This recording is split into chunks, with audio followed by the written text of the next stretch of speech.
بسم اللہ الرحمن الرحیم۔ السلام علیکم ناظرین، دین دنیا چینل میں آپ کو خوش آمدید کہتے ہیں۔ اسلام رب واحد کی بندگی کی دعوت دیتا ہے، لیکن دوسرے مذاہب کے لوگوں پر اپنے عقائد بدلنے اور اسلام قبول کرنے کے لیے دباؤ نہیں ڈالتا، نہ کسی جبر سے کام لیتا ہے۔ دعوت حق اور جبر بالکل الگ حقیقتیں ہیں۔ تمام مذاہب میں ہی ہمیں ایسی باتیں ملتی ہیں جن پر عمل کرنا ہمیں ایک اچھا انسان بناتا ہے۔ تو یہاں سوال یہ اٹھتا ہے کہ جب سب مذاہب ہی اچھی تعلیمات کا حکم دیتے ہیں تو پھر کیوں کسی ایک مذہب کی پیروی کی جائے؟ کیونکہ تمام مذاہب کی تمام اچھی باتوں پر عمل کیا جائے اور خود کو عیسائی، مسلمان یا ہندو بتانے کی بجائے صرف انسان ہی کہا جائے۔ ناظرین، ایسا ہی سوال ایک خاتون نے بھی ڈاکٹر ذاکر نائک سے کیا تھا۔ اس خاتون نے کہا کہ آپ بتاتے ہیں کہ کوئی بھی مذہب غلط چیز نہیں بتاتا اور غلط کام کرنے کا حکم نہیں دیتا۔ اگر کوئی مذہب غلط چیز نہیں کہتا اور کسی مذہب میں بھی گناہ کی ترغیب نہیں دی گئی تو کیوں آپ یا دوسرے مسلمان ہمیں کہتے ہیں کہ ہم بھی اسلام قبول کر لیں؟ ڈاکٹر ذاکر نائک نے اس خاتون کو جواب دیا کہ دنیا کے تمام مذاہب میں زیادہ تر یہ ہے کہ زیادہ تر اچھی چیزوں پر عمل درآمد کا کہتے ہیں، مگر اسلام اس حوالے سے منفرد ہے۔ صرف یہی مذہب ہے جس میں بتایا گیا کہ کیسے اس اچھائی کو حاصل کیا جا سکتا ہے۔ اس کی مثال ایسے ہے کہ تمام مذاہب کہتے ہیں کہ ڈاکے نہیں ڈالنے چاہیے، مگر اسلام وہ واحد مذہب ہے جو اس چیز سے منع بھی کرتا ہے اور طریقہ بھی بتاتا ہے کہ جس سے ڈاکے ڈالنے سے بچا جا سکتا ہے۔ آپ زکوٰۃ دے، خیرات دے، اس سے مسکینوں کو پیٹ بھر کر کھانا ملے گا۔ اس کے بعد کوئی ڈاکہ ڈالتا یا چوری کرتا ہے تو اس کا ہاتھ کاٹ دیں، دنیا سے چوریاں ختم ہو جائیں گی۔ تو اسلام صرف اچھائی کا حکم ہی نہیں دیتا، آپ کو ایک راستہ متعین کر کے دیتا ہے جس پر چلتے ہوئے آپ اس منزل پر پہنچ سکتے ہیں جہاں آپ کو ایک اچھا انسان کہا جائے۔ All religion says don't rob. Islam says the same, but Islam shows you a way how to achieve a state in which people will not rob. Give zakat, give charity. After that someone robs, chop off the hand, there will be no robbery, there will be no crime. So in this way I tried to explain that Islam, besides talking about good things, shows you a way how to achieve that state of goodness.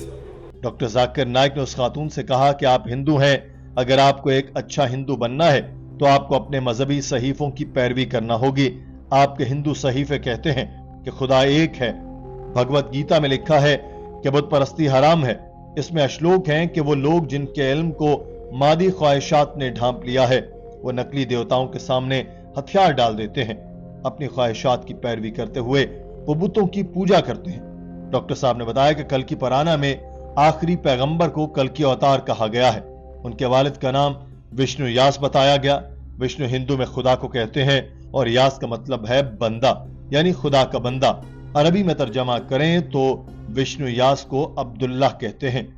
حضرت محمد صلی اللہ علیہ وسلم کے والد کا نام عبداللہ تھا۔ لکھا ہے کل کی اوتار کی والدہ کا نام سمتی ہوگا، جس کا مطلب ہے امن، اور عربی میں اس کا ترجمہ ہے آمنہ۔ حضرت محمد صلی اللہ علیہ وسلم کی والدہ کا نام آمنہ تھا۔ لکھا ہے وہ جس جگہ پیدا ہوں گے اس کا نام سنبالا ہوگا، جس کو مکہ کہتے ہیں۔ لکھا ہے وہ قبیلے کے سردار کے گھر پیدا ہوں گے۔ حضرت محمد صلی اللہ علیہ وسلم قریش میں پیدا ہوئے جو مکہ کا سردار قبیلہ تھا۔ لکھا ہے کہ وہ 12 مہدو کو پیدا ہوں گے جو 12 ربیع الاول بنتی ہے۔ لکھا ہے وہ پوری انسانیت کے لیے استاد ہوں گے، اور ہم جانتے ہیں کہ آپ صلی اللہ علیہ وسلم کو پوری انسانیت کے لیے بھیجا گیا۔ ان پر پہلی وحی ایک غار میں نازل ہونے کا لکھا گیا جسے ہم آج غار حرا کے نام سے جانتے ہیں۔ ان کی ہجرت کی پیش گوئی کی گئی جیسے حضرت محمد صلی اللہ علیہ وسلم نے ہجرت کی۔ لکھا گیا کہ ان کے 4 ساتھی ہوں گے جو 4 خلفائے راشدین کی طرف اشارہ ہے۔ You have to believe in one God. I said in my lecture today that you have to believe in the Antim Rishi, the Kalki Avatar, whose father's name will be Vishnu Yash Abdullah, mother's name shall be Sumati Amina, who will be born in the village of Sambala, Makkah, who will be born to the chief of the village of Sambala, chief of Makkah. He will be a messenger for the whole of humankind. He will get enlightenment at night in a cave. He will go northwards and come back. He will be given 8 qualities. He will be a messenger for the whole of humankind. He will ride a horse. He will have a sword in the right hand. He will have 4 companions. He will be helped by the angels and devatas. On and on and on. Who is this person? If you are a good Hindu, You have to believe in the Antim Rishi, otherwise you're not a good Hindu. Doctor Zakir Naik نے اس خاتون سے کہا کہ اگر آپ اچھی ہندو ہیں تو آپ اپنے صحیفوں میں لکھی باتوں کی پیروی کرنی چاہیے. آپ کو اس انتم رشی پر یقین رکھنا چاہیے. آپ کو ایک خدا پر یقین رکھنا چاہیے. آپ کو بتوں کی پوجا نہیں کرنی چاہیے. ویدا میں لکھا ہے کہ خدا کی کوئی شبیہ نہیں, کوئی بت نہیں, کوئی مورتی نہیں. میں نے شنکر آچاریہ سمیت بہت سے ہندو پنڈتوں سے مذاکرہ کیا اور میں نے یہ بات سب کے سامنے رکھی اور کسی نے بھی اس کی نفی نہیں کی. میں نے شری شری روی شنکر سے مذاکرہ کیا جو سب سے زیادہ مشہور و معروف ہندو اسکالر ہے.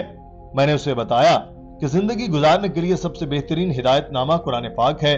میں نے کہا آپ ہمارے اس گروپ کو جوائن کریں جو اس آرٹ آف لیونگ میں رجسٹر ہے. یہ 1 ارب 30 کروڑ مسلمان ہیں. شری شری روی شنکر ویدا کے ماہر ہیں. اگر وہ اچھا ہندو بننا چاہتے تو ان پر لازمی تھا کہ وہ اپنے ہی صحیفوں کے مطابق ایک خدا پر یقین رکھتے, بتوں پر نہیں. I have had dialogues with Pandits of Hinduism, with Shankaracharya, many. And I've quoted this. No Shankaracharya told me, Brother Zakir, you're wrong. No one. I had a dialogue with Sri Sri Ravi Shankar on 21st of January, supposed to be the most popular spiritual guru, Art of Living. I told him, the best book on Art of Living is the glorious Qur'aan. Doctor Zakir Naik نے کہا کہ اگر ہم اس پر یقین کر بھی لیں کہ دوسرے مذاہب کے صحیفے خدا کا کلام تھے تو بھی اس بات سے انکار نہیں کیا جا سکتا کہ وقت گزرنے کے ساتھ ساتھ یہ تمام صحیفے کرپٹ ہو چکے ہیں. سوامی ویک آنندا نے خود کہا کہ 99% ویدا گم ہو چکی ہے. جو باقی بچی ہے اس 1% پر ہمیں سختی سے عمل کرنا چاہیے. تو اگر آپ اس پر عمل کرنا چاہتے ہیں تو آپ کو ایک خدا حضرت محمد صلی اللہ علیہ وسلم پر ایمان لانا پڑے گا. ڈاکٹر ذاکر نائک نے اس بہن کو بھی دعوت دی کہ وہ اسلام قبول کر لے, مگر اس خاتون نے شکریہ کے ساتھ معذرت کی اور کہا کہ وہ ابھی اس بارے میں مزید سوچنا چاہتی ہے. ڈاکٹر ذاکر نائک نے اس کو سمجھایا کہ جلدی سے آپ قرآن کا مطالعہ شروع کر دیں اور جیسے ہی آپ کو لگے کہ اسلام میں سچائی ہے اس کو پانے میں دیر نہ کریں, کیونکہ زندگی کا کچھ پتہ نہیں ہوتا.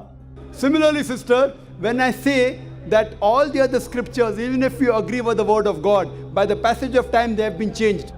Swami Vivekananda says that 99% of the Vedas have been lost. Whatever 1% we have to follow it strictly. Strictly means believe in the Antim Rishi also. So if you follow it strictly, you will have to believe in Muhammad sallallahu alaihi wasallam. Have to believe in the Qur'an. ناظرین, آج کی video کے بارے میں آپ کی رائے کیا ہے؟ کمنٹ سیکشن میں ضرور آگاہ کیجیے گا. اپنا خیال رکھیے. اللہ حافظ.